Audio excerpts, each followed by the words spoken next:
এক পর্যায়ে তিনি জাতীয় সংসদ নির্বাচনের একটা সুনির্দিষ্ট সময় ঘোষণা করেছেন। আগামী বছরের এপ্রিলের প্রথমার্ধে যে কোনো দিন জাতীয় সংসদ নির্বাচন অনুষ্ঠিত হতে পারে। এই বিষয়ে আমাদের প্রতিক্রিয়া হচ্ছে যে জাতির প্রত্যাশা পূরণ হয়নি।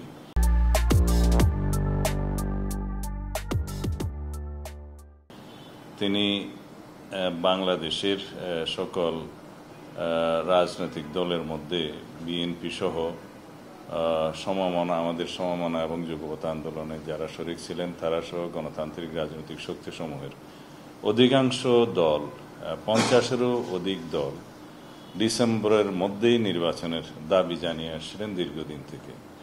আমরা যৌক্তিকভাবে ডিসেম্বরের ভিতরেই নির্বাচন অনুষ্ঠানের জন্য আমাদের বক্তব্য সবসময় উপস্থাপন করেছি, যুক্তি সহকারে এবং বিভিন্ন কারণ দেখিয়ে।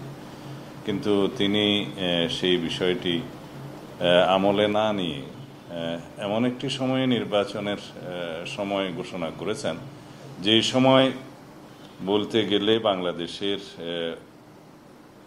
একটা সময় পাবলিক পরীক্ষা থাকে এবং আবহাওয়া সঠিক থাকে না।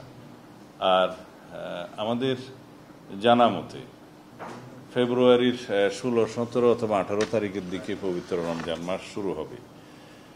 সেই সময় থেকে এক মাস রমজানের সময় এবং ঈদের পরে সেটা সমাপ্ত হবে মার্চের শেষ সপ্তাহে অথবা তার কয়দিন আগে।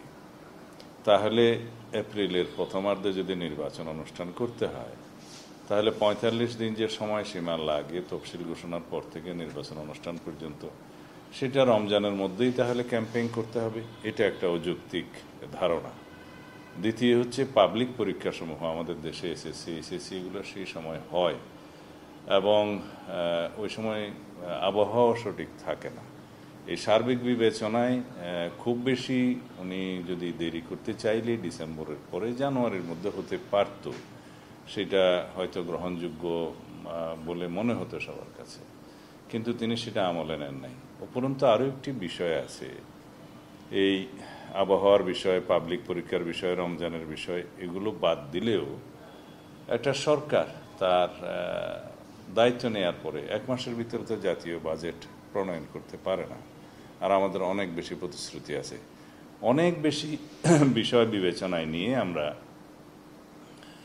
বলেছিলাম আমাদের দলের পক্ষ থেকে এবং আমাদের সাথে যারা যুগপৎ আন্দোলনে শরিক ছিলেন, ফ্যাসিবাদ বিরোধী গণতান্ত্রিক আন্দোলনের সমমনা দল, এর বাইরেও অনেক দলের পক্ষ থেকে তারা এই প্রস্তাব দিয়েছিলেন যে ডিসেম্বরের ভিতরেই নির্বাচন অনুষ্ঠান করা সম্ভব। এবং আমরা এই মুহূর্তে আমাদের দলের উচ্চ পর্যায়ে আমাদের স্ট্যান্ডিং কমিটিতে আলোচনা করে বাকি প্রতিক্রিয়া জানানো হবে আমাদের পক্ষ থেকে। এবং আমরা একই সাথে আমাদের সাথে যুগপৎ আন্দোলনে যারা শরিক ছিলেন তাদেরকে নিয়ে এবং সমমনা রাজনৈতিক দল এবং অন্যান্য রাজনৈতিক গণতান্ত্রিক রাজনৈতিক শক্তিসমূহের সাথে আলোচনা করে আমরা তারপরে বিস্তারিত প্রতিক্রিয়া জানাব। তবে মোদ্দা কথাই বলতে পারি, আমাদের এবং জাতির প্রত্যাশা পূর্ণ হয়নি।